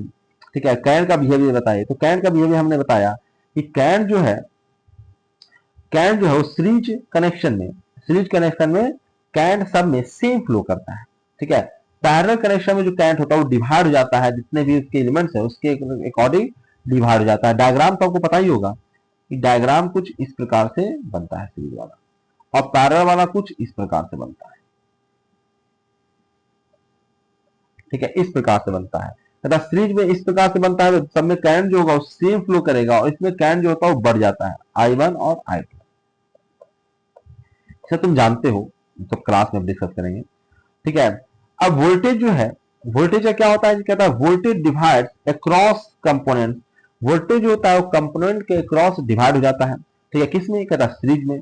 ठीक है, सीरीज कनेक्शन में जो होता है वो पोटेंशियल ड्रॉप डिवाइड होता है, और पैरेलल में जो है वो पोटेंशियल ड्रॉप सबके अक्रॉस सेम रहता है। ठीक है, रेसिस्टेंस की अगर बात करें, ठीक है, रेसिस्टेंस वोल्टेज के बारे में लिखना था तो लिख दिया हमने। ठीक है, तो अलग से उसको लिखने की जरूरत नहीं है आपको। कहता है रेसिस्टेंस जो है, हम जानते हैं कि इसमें जो इक्विवेलेंट रेसिस्टेंस होता है वो सबके सम के बराबर हो जाता है सीरीज में, और पैरेलल में जो होता है वो इक्विवेलेंट का रेसिप्रोकल जो होता है वो इंडिविजुअल रेसिस्टेंस के रेसिप्रोकल के सम के बराबर होता है। रियल लाइफ एग्जांपल की अगर हम बात करें तो भैया पैरेलल कनेक्शन का इस्तेमाल जो होता है वो हाउस होल्ड में होता है। ठीक है, यानी आपके घर में जो वायरिंग है वो पैरेलल में वायरिंग है, और अगर सीरीज की बात करें तो टॉर्च में देखो, अगर टॉर्च में सेल्स को ही देखो, अगर तुमने सेल वाला टॉर्च देखा होगा, उसमें सेल जो लगा होता है, या फिर टॉर्च देखो, या फिर आप अथी देख लो, रिमोट देख लो, उसमें जो बैटरी लगे होते हैं वो आपको पैरल में लगे, सीरीज में लगे होते हैं। ठीक है, यही नहीं, उसमें जो बल्ब लगाता है, अगर एलईडी वाला टॉर्च देखे हो तो जितने भी जाए एलईडी वाला बल्ब, तो सारा एलईडी जो होता है वो सबके सब सीरीज में लगा होता है। यही कारण होता है कि एक भी एलईडी खराब हो गया तो आपका पूरा का पूरा बल्ब ही जलना बंद हो जाता है। ठीक है, तो उसमें जो बल्ब होते हैं, एलईडी वाला बल्ब है, सबके सब एलईडी जो होता है वो सीरीज में लगा होता है। ठीक है, चाहे ट्यूबलाइट हो या फिर आपका बल्ब हो, सबके सब में एलईडी जो होते हैं वो सीरीज में लगे होते हैं। चलिए आगे बढ़ते हैं। अगला क्वेश्चन है, ये भी क्वेश्चन आपको दिया गया था। ठीक है, सारे चारों को चारों दिया गया था कि compare physical and chemical properties of metals and metals non metals in tabular form. Tabular form table बना के आपको दिखाना था। Also give suitable examples and explain how the differences affect their uses. ठीक है, ये आपको बताना है। ठीक है, उम्मीद करते हैं इसको बढ़िया समझ में आ गया हो क्वेश्चन और बढ़िया से लिखे होंगे। सबसे पहले फिजिकल केमिकल प्रॉपर्टी बताना था। यहाँ पे फिजिकल प्रॉपर्टी दे रखा है। फिजिकल प्रॉपर्टी में सबसे पहले फिजिकल स्टेट की बात करें तो मेटल जो होते हैं वो जनरली सॉलिड फॉर्म में रहता है, हर कोई जानता है। एक्सेप्ट मरकरी, मरकरी को छोड़ के सारा का सारा जो होता है वो सॉलिड फॉर्म में रहता है। ठीक है, अगर हम कर जाए नन मेटल्स में तो non metal, solid, liquid, gas तीनों फॉर्म में पाए जाते हैं। ठीक है, अपीयरेंस की बात करें, ठीक है, तो मेटल जो होते हैं लस्टर्स होते हैं, शाइनी होता है, लेकिन नन मेटल जो होते हैं वो डल होता है, जानते हैं हम लोग, सिर्फ आयोडीन को छोड़कर। ठीक है, कंडक्टिविटी की बात करें, सब फिजिकल प्रॉपर्टी है, तथा कंडक्टिविटी की बात करें तो मेटल जो होते हैं वो गुड कंडक्टर इलेक्ट्रिसिटी और हीट का होता है, जबकि नन मेटल जो होते हैं वो पुअर कंडक्टर होता है इलेक्ट्रिसिटी का। ठीक है, इलेक्ट्रिसिटी और हीट का एक्सेप्शन इसका भी है, ग्रेफाइट। ठीक है, मिलाइबिलिटी की बात करें, ठीक है, तो मेटल जो होते हैं मिलायबल होते हैं, डक्टाइल होते हैं, लेकिन नन मेटल जो होते हैं ब्रिटल होते हैं। डक्टिलिटी की बात करें तो जो मेटल्स होते हैं वो डक्टाइल होते हैं, पर नन मेटल जो होते हैं वो नन डक्टाइल होते हैं। केमिकल प्रॉपर्टी भी ढेर सारा हम चर्चा कर सकते हैं, जैसे केमिकल रिएक्टिविटी की बात करें तो मेटल जो होते हैं वो पॉजिटिव आयंस बनाते हैं, इलेक्ट्रॉन को लूज करते हैं, जबकि नन मेटल जो होते हैं वो इलेक्ट्रॉन को गेन करके निगेटिव आयंस बनाते हैं। ठीक है, रिएक्शन विद एसिड के साथ हम रिएक्शन की बात करें तो एसिड के साथ रिएक्शन करके हाइड्रोजन गैस रिलीज करता है मेटल, और नन मेटल कुछ नहीं करता है। ठीक है, इसी प्रकार से और भी एग्जांपल्स हैं, जैसे कि क्लोराइड के होते हैं, वो मेटल के जो क्लोराइड होते हैं वो आयनिक नेचर के होते हैं, और नॉन मेटल के क्लोराइड जो होते हैं वो एसिडिक नेचर के होते हैं। इसके अलावा भी और भी बहुत सारे आपका एग्जांपल आप दे सकते हो केमिकल वाला, जैसे मेटल के जो ऑक्साइड होते हैं वो आपके बेसिक नेचर के होते हैं, जबकि नन मेटल के जो ऑक्साइड होते हैं वो एसिडिक नेचर के होते हैं। ऐसे ढेर सारे आपको बजाबते टेबुलर फॉर्म में आपके बुक में दिया हुआ है, वही आपको लिखना था। ठीक है, कुछ इसमें और चीजें ऐड करना था, क्या ऐड करना था जी, compare the physical and chemical properties of metals and metal in tabular form हो गया। ऑल्सो गिव सुटेबल एग्जांपल्स, आपको एग्जांपल भी देने थे कि आखिर ये चीज जो है वो मेटल है या नन मेटल है और क्यों है, क्योंकि उसका कुछ प्रॉपर्टी के आधार पर वो बताना था। Explain how this difference affect their uses, और अगर भाई मेटल का अलग प्रॉपर्टी है, नन मेटल का अलग प्रॉपर्टी है, इसी कारण से यूजेज भी अलग अलग है, तो कहाँ पे किस कारण से कौन सा चीज यूज हो रहा है, ये एग्जांपल भी आपको देना था। ठीक है, जैसे यहाँ पे थोड़ा सा एग्जांपल आपको एक आध दिया गया है, use difference examples. Metals are use in wires, हम जानते हैं कि वायर जो होता है, इलेक्ट्रिसिटी फ्लो करने वाला जो वायर होता है वो मेटल का बना होता है। क्यों? क्योंकि मेटल में इलेक्ट्रिसिटी फ्लो कर सकता है, नॉन मेटल का हम नहीं बना सकते। ठीक है, used in wires due to conductivity, conductivity का बनाते हैं। जबकि नन मेटल से हम क्या बना सकते हैं जी, कहता है नन मेटल जैसे आपका ऑक्सीजन है, ऑक्सीजन का हम इस्तेमाल अपना सांस वगैरह लेने में हम करते हैं, रिस्पिरेशन वगैरह में करते हैं। ठीक है, कहता क्यों करते हैं, क्योंकि भाई उसका वही प्रॉपर्टी है। ठीक है, तो मेटल और नन मेटल का प्रॉपर्टी अलग अलग होता है, जिसके कारण उसके यूजेज भी अलग अलग होते हैं, तो वो आप यूजेज बता सकते थे मेटल और नन मेटल का। जैसे हम नन मेटल का जैसे वायर बनाया, तो वायर का जो कवर बनाया पीवीसी का बनाया वो नन मेटल है। ठीक है, तो उसका क्यों बनाया, क्योंकि वो इंसुलेटर है, कैन थोड़ा मरवाना है हमको। ठीक है, जहां पे कैन ना मार, जैसे हम लोग टीवी का कैबिनेट वगैरह बना रहे हैं, ठीक है, सब नन मेटल का बना रहे हैं, तो क्यों बना रहे हो, क्योंकि कैन ना लगे। ठीक है, तो अगर कैन फ्लो करने के लिए हम वायर मेटल का बनाते हैं, तो उससे बचने के लिए हम जो भी चीज बना रहे हैं वो नन मेटल का बनाएंगे। आखिरी और लास्ट क्वेश्चन कहता है कि right the reactivity series of at least 10 metal. अब ये 10 मेटल का रिएक्टिविटी सीरीज थोड़ा सा ज्यादा हो जाता है, 10 को मेटल की याद रखना। ठीक है, लेकिन फिर भी मैंने ये क्वेश्चन दिया, क्यों दिया, क्योंकि अभी अभी तुम 10 को लिख के लाए हो, लिख के क्या छाप के लाए हो, अरे इसको 1 महीना का टाइम मिला तो उसको याद करना था ना। तो उम्मीद ये है कि आपको चूंकि इतना टाइम मिला है, लिख के क्वेश्चन मिल गया तो आपको याद होगा, इसलिए मैंने आपको 10 मेटल्स का, कम से कम 10 मेटल्स का रिएक्टिविटी सीरीज लिखने के लिए दे दिया। ऐसे मैं 4-5 ही देता। ठीक है, क्योंकि हो सकता है कि 1 महीना बाद आप सब कुछ भुला गए होगे, लेकिन अभी अभी तुम रट्टा मार के आए हो, घर से छुट्टी से आए हो, तो निश्चित रूप से आपसे याद होगा। इसलिए मैंने 10 गो का दे दिया। ठीक है, तो 10 गो कहाँ पे लिखा हुआ है। ठीक है, ऐसे तो आपके बुक में इससे ज्यादा भी है, तो आप पूरा बुक वाला भी याद करके लिख सकते थे, जैसे आपको याद था वैसे। चलिए लिखते हैं, आपके बुक वाला ही लिख लेते हैं, यहाँ पे तो लिखा हुआ है ही। खैर मैं आपको बुक वाले लिखता हूँ। क्या था बुक में जी? किस ने कैसी मांगा मांगा आलू आलू जबरदस्ती,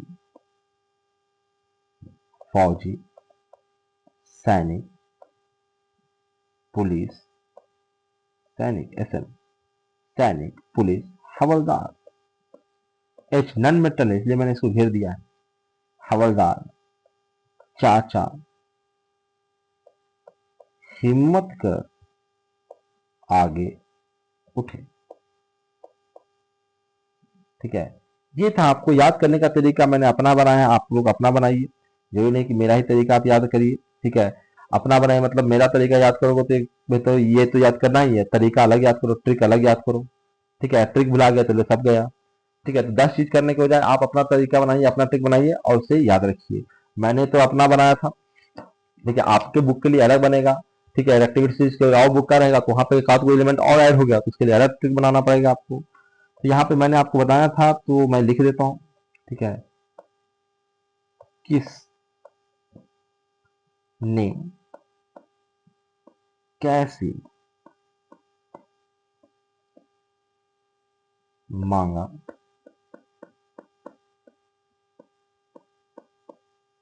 आलू जबरदस्ती,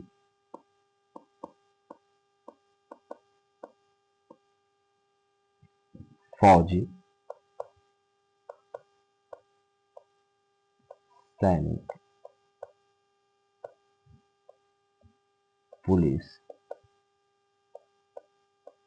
हवलदार।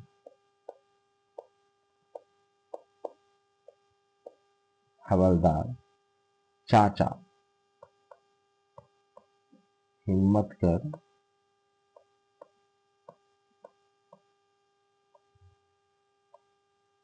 हिम्मत कर आगे उठे।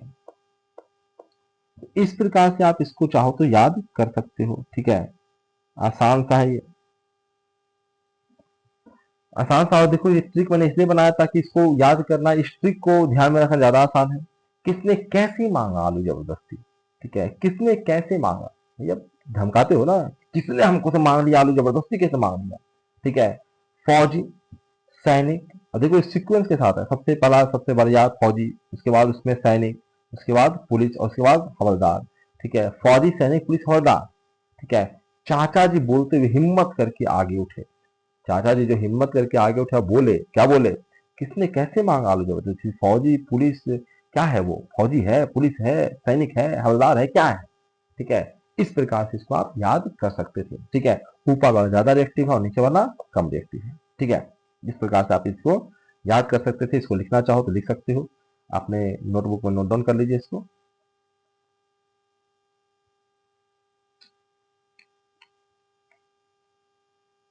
खैर क्वेश्चन इतना ही नहीं है, क्वेश्चन आगे भी है। तो क्वेश्चन आगे क्या है? Question explain the concept of displacement reaction with two examples and mention some real life application. ठीक है, सबसे पहले आपको डिस्प्लेसमेंट रिएक्शन लिखना था, डिस्प्लेसमेंट रिएक्शन का कॉन्सेप्ट लिखना था। तो डिस्प्लेसमेंट रिएक्शन का कॉन्सेप्ट क्या होता है सर? तो डिस्प्लेसमेंट रिएक्शन का कॉन्सेप्ट होता है कि मोर रिएक्टिव मेटल जो होते हैं वो displace a less reactive metals from its start solution. यही आप डिस्प्लेसमेंट रिएक्शन का कॉन्सेप्ट जो मैंने बार बार बताया है। ठीक है, कि मोर रिएक्टिव मेटल जो होते हैं वो कम रिएक्टिव मेटल्स को उसके साथ सॉल्यूशन से डिस्प्लेस कर देते हैं। यही डिस्प्लेसमेंट रिएक्शन का कॉन्सेप्ट है, इसका एग्जांपल लिखना था। और सबसे बड़ी बात, अच्छी बात क्या है पता है? ठीक है, कि ये जो इसके एग्जांपल्स लिखने थे, ये एग्जांपल्स बराबर आपके क्वेश्चन में ही दिया हुआ है। क्वेश्चन नंबर 18 में दोनों के दोनों एग्जांपल्स डिस्प्लेसमेंट रिएक्शन वाले दिए हुए हैं। उसी को मैंने यहाँ पे लिख भी दिया आपको दिखाने के लिए। तो भैया क्वेश्चन में ही आपको आंसर मैंने लिख कर दिया था। ठीक है, फिर भी तुम लोग नहीं लिखोगे तो क्या ही हम कर सकते हैं। ठीक है, मैंने ये कॉपर वाला और आयरन वाला दोनों एग्जांपल लिख के दिया था आपको। ठीक है, कि अगर जिंक जो है वो कॉपर सल्फेट से रिएक्शन करेगा तो जिंक जो है वो कॉपर को डिस्प्लेस करके अपने आ जाएगा, ठीक है, और जिंक सल्फाइड बना लेगा और कॉपर बनाएगा, ठीक है। यानी जिंक जो है वो कॉपर को डिस्प्लेस कर रहा है। दूसरा एग्जाम्पल था आयरन जो है वो कॉपर सल्फेट से कॉपर को डिस्प्लेस कर देगा और अपने जाके चिपक जाएगा, ठीक है, और आयरन सल्फेट बना देगा, कॉपर को हटा देगा वहां से। ये सारा चीज लिखा हुआ है, ठीक है। अब कहता है रियल लाइफ एप्लीकेशन, तो बहुत सारे एप्लीकेशन तो आपके बुक में भी लिखा हुआ है, कुछ नए नए एक्सप्लिकेशन मैंने यहाँ पे लिखा है, तो आगे हम लोग पढ़ने वाले हैं। से use in metal extraction, metal extraction हम आगे पढ़ेंगे, इसमें हम लोग इसी डिस्प्लेसमेंट रिएक्शन का कई जगहों पे इस्तेमाल करते हैं, जैसे थर्मिट रिएक्शन जो होता है वो आपका डिस्प्लेसमेंट रिएक्शन ही होता है।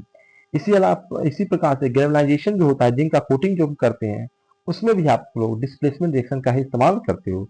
बैटरी के अंदर जो रिएक्शन होता है, ठीक है, इलेक्ट्रोकेमिकल सेल में, वो भी जो होता है वो डिस्प्लेसमेंट रिएक्शन ही होता है, ठीक है। सारा एग्जाम्पल, इसके अलावा तुमने पढ़े ही होंगे कि हम अगर हम आयरन के बर्तन में, अगर आयरन का बर्तन ले लें, लोहे का बर्तन ले लें, इसमें कॉपर सल्फेट डाल दें, ठीक है, तो आपने बुक में पढ़ा होगा कि ढेर सारा छेद हो जाता है कॉपर के बर्तन, ये आयरन वाले बर्तन में।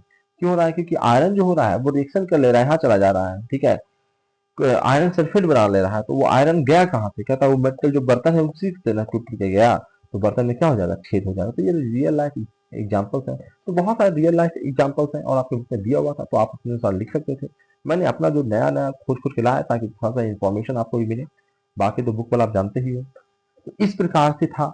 तो 1 घंटे में मैंने आपका 2 घंटे का पेपर बजाबती एक्सप्लेन कर करके समझा दिया और बना दिया, ठीक है।